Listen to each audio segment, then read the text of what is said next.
Sue, thank you for accepting my invitation for this interview. I'm really, really happy to do that with you. Thank you, Paula. I'm happy to do it. Very happy, very honored that you asked me.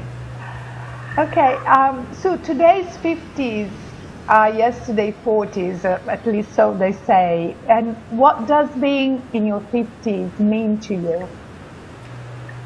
Okay, I like to think of it really as my wisdom years. That was something that occurred to me quite recently, and I like the fact that I have a lot of different experiences that I've sort of been able to bring together. It's just something nicer. I don't worry about the things that used to concern me when I was much younger. So I'm just enjoying, yeah, my wisdom years. Your wisdom years. I like that. At this age, women start undergoing major transitions in their lives. You know, parents' death, separation or divorce, menopause that changes lots of things in our body, and not only our body, widowhood, etc. And all these are certainly turning points in a woman's life, or at least they strongly affect her life. Has there been any major turning point in your life? You know, I think I've had several on a business level. I had one some years back. My husband and I had a business that had been very much my brainchild, my baby, if you like, and it had been very successful, and then it wasn't, and I won't go through all that because it's not important. But when we actually ended up closing the doors, I felt like part of me had died with it. And then I realized I had so much identity wrapped up in this business, and I'd sort of lost a part of myself, if that makes sense. So once I went through the process and the grief of losing the business, I actually started to get much more balance back in my life, and I think I saw life differently. More recently, I did lose my father. That was only actually 2 months ago, and so it still feels a little raw and new. But Dad had a stroke 7 years ago, and he lost his ability to speak. He did regain it over time, but couldn't speak. His whole world was turned upside down from being a very healthy man that had never hardly been sick. And for me, that was quite shocking, that your parents aren't immortal, if you like. Both my parents went into care just at the end of last year. And recently, when my father passed away, you know, we sort of had to pack up the home that I'd grown up in. And so, you know, you face your own mortality. I did. And for me, I think it's like every day is so important.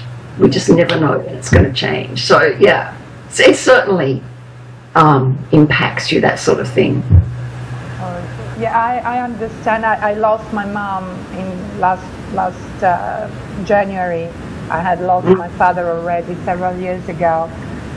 And having no parents anymore, you're not a child anymore. That changes, you know, your perspective and your view of life completely. That's very interesting, yeah.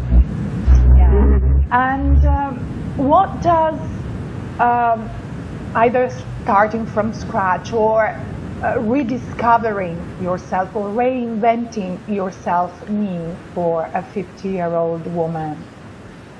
Yeah, you know what? This is an interesting question because I have reinvented myself career-wise several times. Once in my 30s, in my 40s, and in my 50s. So I've been through it several times.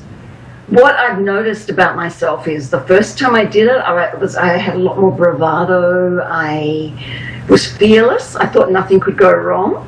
And now I'm much more cautious, and there's pluses and minuses with that. I don't dive in like I used to, but that also got me into trouble in the past. So, yeah, I just notice I'm more cautious, but I can do it. I've done it before.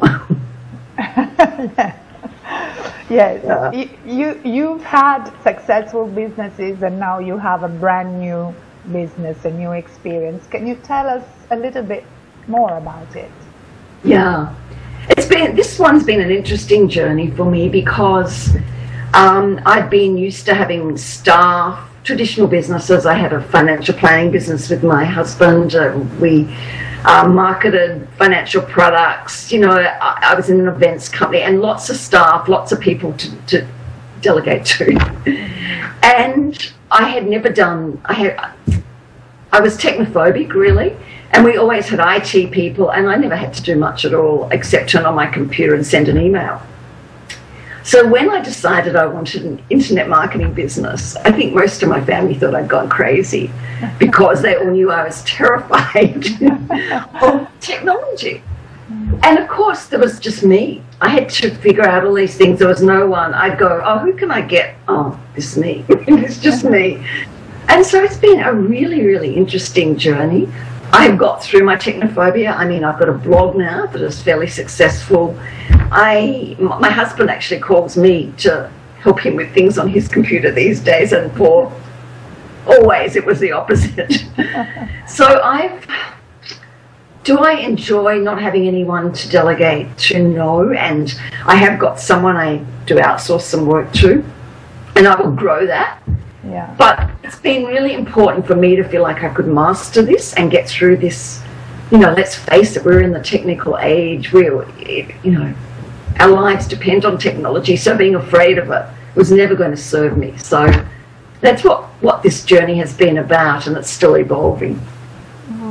Interesting. Interesting.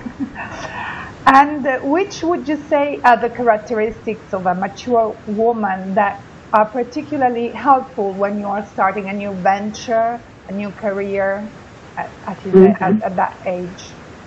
Yeah, I think maturity in and of itself, the fact that you are mature, it means that you've got a lot of experiences. And I think sometimes we forget that we take from one career or one part of our life to another all that we've become already.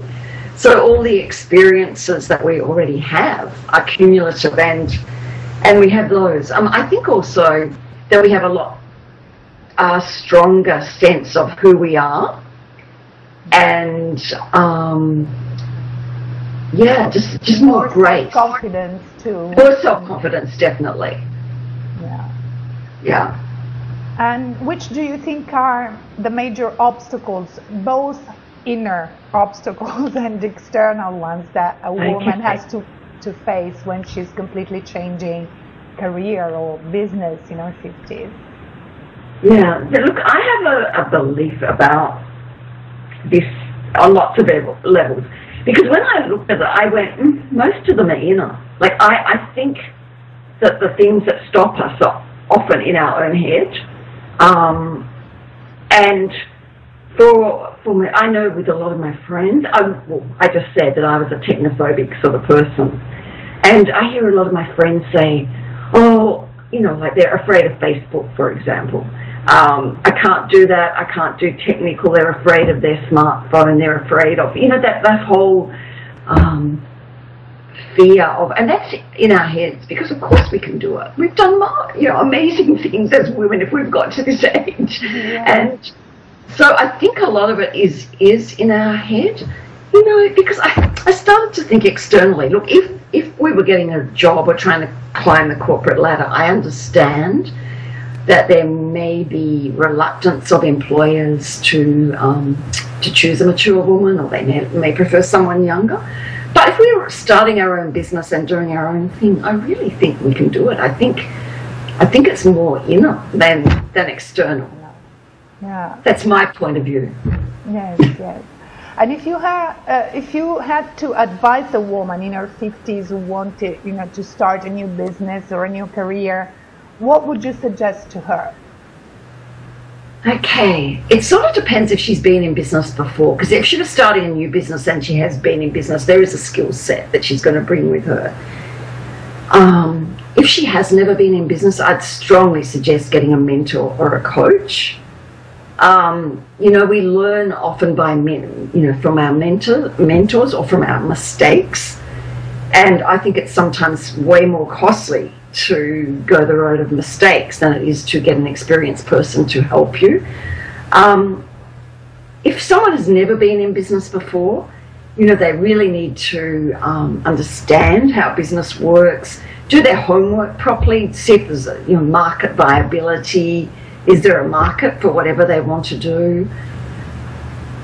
Get professional advice from the right people, and have a plan. It doesn't have to be an elaborate business plan, but you need to know where you're going and have a plan and be prepared to put in the work and know that you're not going to get success overnight. No successful business just started and had instant success. Yes. It takes a while before it does. It starts, having results. And I believe that feeling fulfilled and happy about your life is about finding a balance between all the aspects of your life, your physical life, so your body, your mental life, your spiritual life.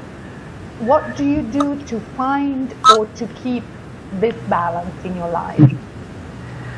I smile because once I would have said there is no balance. I was so focused on business for a lot of my life. And as I said to you earlier, I identified with it, which is really sort of sad. Now my life is more in balance. I meditate, I do yoga, a lot of self, looking at self, I guess, on a real fitness level, I go to the gym, I walk, I swim. Yoga's sort of a bit of mind and soul, really, isn't it? And body, it's very much just that thing. Mentally, well, having being in the process of building a new business is mental stimulation. I'm constantly learning new skills. Mm-hmm. I'm an avid reader, always have been. I love success books. I love reading autobiographies. I keep myself very mentally stimulated. So, I've got it much more covered these days. It's interesting that you found balance in this phase of your life, and you didn't have this balance before. Maturity means something. So success in life may mean lots of different things to different people. So in your life experience, what does success mean to you? I think for me it's really back to your previous question. I think success is all areas of your life. I mean, I know, you meet very, very wealthy people who are very unhappy. And, so it's not all about business success and money and material things. It's, of course, it's about our health and our relationships. So for me, it's like having great relationships and being healthy. That's really, really important, because if you haven't got your health, a lot of it doesn't matter anyway. And feeling inspired, feeling like I'm achieving, and being happy at the end of the day, really being happy. And what, in your experience, is the #1 secret for a 50 and beyond phase of your life to live this phase well? Okay, you know what? Embracing change. I think we're living in such a fast-changing world, and people, as they mature, if they don't embrace the changes that are happening in the world, they're not going to be very happy. So it's really embracing the change and being part of it for me, because I think these times are exciting. Look, we're talking across the world. Oh, yeah. Isn't that wonderful? It's true. It's true. Yeah. Yeah, and they say so many, they invite you to be cautious on the internet, which is true. There's everything out there. But to me, I must say that in my experience, I met so many wonderful people like you, like, you know, other women that I'm interviewing on the internet. And honestly, I've been able, despite the distance, despite the fact that we've never met, I've been able to build very nurturing relationships. So this is certainly a technological change that affected my life for the best. Oh, absolutely, absolutely. And because I live in Australia, Australia is so isolated from the rest of the world, you know, and it's just wonderful to be able to be connected with so many friends around the world. And you do get to know each other. Yeah. I look forward to the day when I meet some of the people like you that I've met on the internet and can actually meet. So people say that you just feel like you know each other. Yeah, that's true. That's true. So thank you again, and your experience is a great example to so many other women who in their 50s don't feel they have the courage, the experience, the ability to change their lives and rediscover themselves. So thank you for your help. Thank you, Pamela.